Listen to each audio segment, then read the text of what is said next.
Okay, yeah.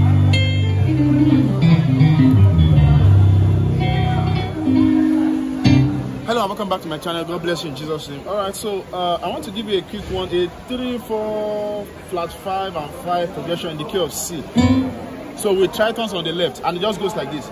Your 3, 4, flat 5 and then 5. That's a mi, fa, fi, so. Just like in the song, hallelujah, hallelujah. The sound of victory, hallelujah, hallelujah, hallelujah. It's the sound, so that stuff we do. So this time around, we'll go with some triton voicings.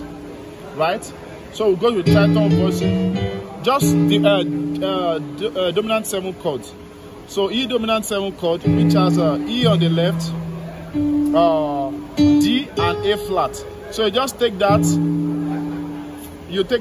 your starting point, then you go to the next, which is for F, third and flatting 7, third in F, then to that of F sharp.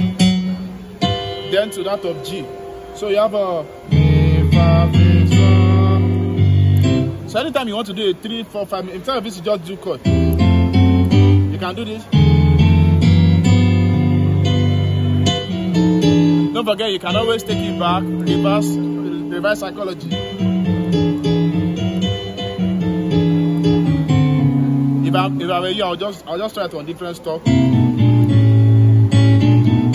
You can do the same thing also on your 6. If you are going from 6 to 1, just A on the left, G and C sharp, and then just take that up. You will get there. Alright, so God bless you. Make sure you click the subscribe button for more. God bless you. Bye.